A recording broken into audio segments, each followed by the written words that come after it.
Hello everyone, my name is Amol Mure and welcome to our channel Solution to Black Book. Now today we are going to do one of the very interesting questions that I found today. The question is, if fx equal to 0 is a cubic equation and it has positive and distinct roots alpha, beta, gamma.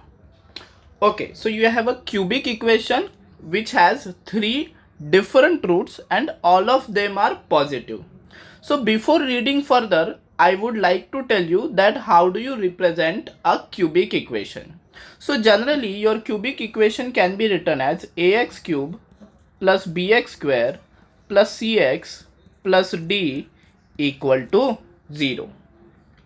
And now it has three different and positive roots. Those are alpha, beta and gamma.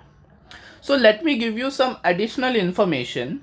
Alpha plus beta plus gamma will be equal to minus b by a. Then this is one taken at a time. Then I will take two at a time, alpha beta plus beta gamma plus gamma alpha can be treated as c by a.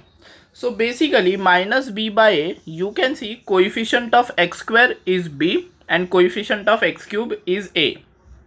So basically it is the minus coefficient of x cube upon coefficient coefficient of x square upon coefficient of x cube. Similarly, c upon a will be equal to coefficient of x upon coefficient of x cube. This is product of two taken at a time and then the summation. And lastly we have alpha beta gamma which is equal to minus d by a, which is nothing but minus constant term upon coefficient of x cube. So this is how these formulae are. Okay, but in this question we are going to apply some very interesting approach. That is the approach of formation of a cubic equation which has roots alpha, beta and gamma. Okay, so what we actually do is we make a equal to 1 and then that cubic equation can be represented as x cube minus alpha plus beta plus gamma x square plus, then what happens further, alpha beta plus beta gamma plus gamma alpha x, and then the last term is minus alpha beta gamma equal to 0. Now if you look at the pattern, it is very interesting. First of all we have a as 1, then alpha plus beta plus gamma, that is the summation of all the roots with a minus sign, then summation of product of two roots taken at a time with a plus sign, and lastly product of all roots with a minus sign. General rule of our maths is alternate plus and minus. The first term is plus, then minus, plus minus, and this stuff goes on. I hope you understood this technique. So basically this is your fx equal to 0 which has three roots alpha, beta, gamma. So this is how you form a quadratic or cubic equation. Okay, so here I have formed a cubic equation. This is our fx equal to 0. Now further, beta is the hm means harmonic mean, but we will come back to that later, of the roots of f dash x equal to 0. Okay, so I need f dash x equal to 0 right now. So let me say I have f dash x. Okay, so what will be f dash x? It will be 3x square minus 2 times alpha plus beta plus gamma x, right? X square is 2x, and then x will be alpha beta plus beta gamma plus gamma alpha and 1. X cube will have derivative 3x square, x square will have derivative 2x, and x will have derivative 1, and alpha beta gamma is just a constant term which will be 0. Okay, now they have said that f dash x equal to 0. Therefore we have 3x square minus 2 times alpha plus beta plus gamma x plus alpha beta, beta gamma, gamma alpha equals 0. Now compare this with ax square plus bx plus c equal to 0.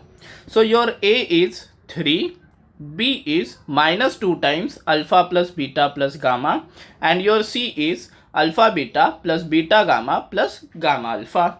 Okay, let the roots of this equation be P and Q. So there are basically two roots of this equation. One root is P and the other root is Q. So I can say P plus Q is the summation of the roots, right? So P plus Q would be equal to minus B by A. So let me first write down minus B by A. Okay, you know this formula, quite simple. So minus 2 times alpha plus beta plus gamma upon 3. So I'll explain every step so that you are not confused at all. So this is your minus B upon A. So basically what you have is 2 times alpha plus beta plus gamma upon 3. That is your P plus Q, summation of roots. Now the product of roots is simply C by A, and our C is pretty interesting. Alpha beta plus beta gamma plus gamma alpha. So let me write that down. Alpha beta plus beta gamma plus gamma alpha upon 3. Okay. Now let me see what they have given. They have given that beta is the harmonic mean of the roots. It means that beta is the HM of P and Q. Okay, so every one of us know that if beta is the HM of P and Q, then beta can be written as 2PQ upon P plus Q, right? You can simply derive this, and almost everyone knows that how HM is represented. Okay, so basically we have beta as the HM of P and Q, hence beta will be equal to 2 times PQ upon P plus Q. Now we just have to substitute those values and our work will be almost done. Now let me calculate beta. Okay, so 2 times PQ, so 2 times alpha plus beta plus gamma. Let me write that down. 2 times, what was it? Alpha beta, beta gamma, gamma alpha. Alpha beta, beta gamma, gamma alpha divided by 3, right? And then we have 2 times alpha plus beta plus gamma upon 3, that is P plus Q. So into 2 times alpha plus beta plus gamma upon 3. Let me use a black pen. 2 got cancelled, 3 got cancelled. Okay, pretty interesting stuff. Now all you have is beta equal to alpha beta, beta gamma and gamma alpha. Just look at the symmetry in this question. It's very nice and intriguing also. Now let us just cross multiply. So we will have alpha beta plus beta square plus beta gamma equal to alpha beta plus beta gamma plus gamma alpha. Let us use a black pen. Alpha beta cancelled, beta gamma cancelled. Okay, only beta square and gamma alpha is remaining. Okay, so beta square is equal to alpha gamma. That is what we have. Now if beta square is equal to gamma alpha, every one of us knows that alpha, beta, gamma are in GP. See how nice it is? Alpha, beta, gamma are in GP because beta square is equal to alpha gamma. Moreover, we also know that alpha, beta, gamma are all positive. It is given in the question. Therefore, I can say that beta is equal to positive root of alpha gamma because beta is positive. It is given in the question. So beta is root of alpha gamma. Now let us go back to the question. We are almost there. They have said k is equal to 2 beta by alpha plus gamma and there is a GIF bracket enclosed. Okay, so let us try to find out the value of k. Let me add a page. So we have k equal to GIF bracket 2 beta upon alpha plus gamma. Let me rewrite this so that you will get a better idea of what to do. So this will be alpha plus gamma by 2. Okay, now alpha plus gamma by 2 reminds me of something. So let me say we calculate the AM, arithmetic mean of alpha and gamma. It will be alpha plus gamma upon 2 and we calculate the GM of alpha gamma. So it will be positive root of alpha gamma. Alpha and gamma are different.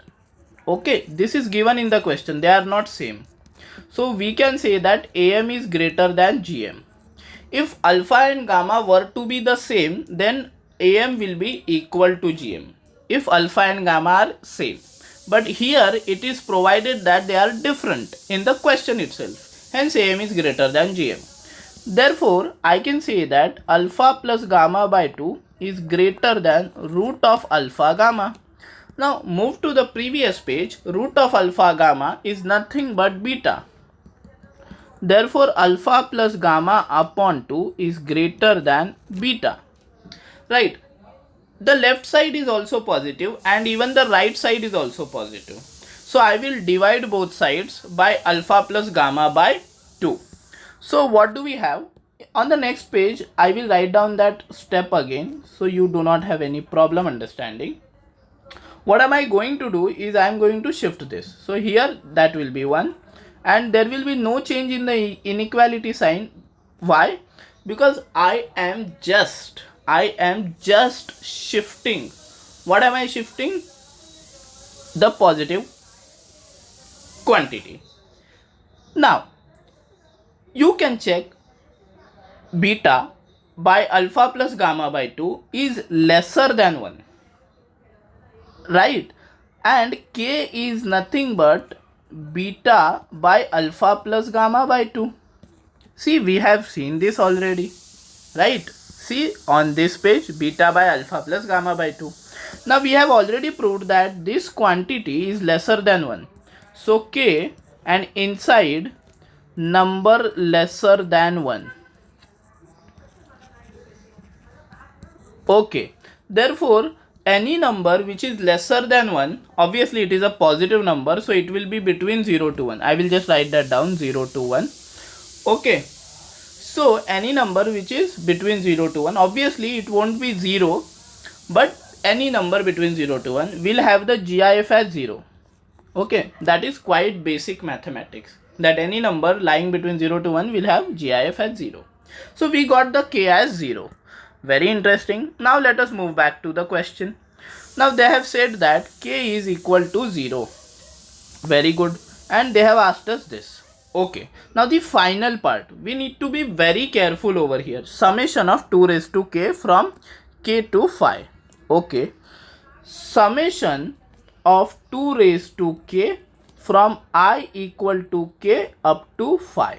Okay. Now here you need to be very careful. So why, I will tell you. I is moving from 0 to phi from 2 raised to k. Okay. Now I from 0 to phi.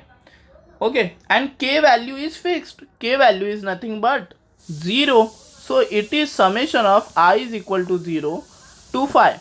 2 raised to 0 is 1. Okay. So I is from 0 to phi, means when the value of I is 0, it is 1. When the value of I is 1, again it is 1 because it is the constant term. When the value of I is 2, when the value of I is 3, when the value of I is 4, when the value of I is 5, and when the value of I is, okay, we are done with it, when the value of I is 5. So basically what happened, there were 6 terms. Because I is 0, 1, 2, 3, 4, 5. So total 6 terms were there. This is what you need to understand, because 2 raised to 0 was nothing but 1. So 1 is added 6 times. So the answer to this question will be 6. Okay, sometimes we commit the mistake that we understand this as I and we go on putting the value of I, which is 0, 1, 2, 3, 4, 5, and we commit the mistake. So I urge you to take very great care at the last step of the question, because that is the simplest step and we got through all that much, that sort of mathematics, and in the end we commit the mistake just by not understanding that it is 2 raised to k and we go on putting the values of I like this, and our answer will go wrong because we are putting the values of I, but they hadn't asked us the value of I. They had asked us the value of k, which was only 0. So I put that went 1, and then I equal to 0 to 5 means total 6 terms. I just added all of them and I got the answer as 6. So the correct answer to this beautifully designed question is 6. Isn't that very satisfying? Yes?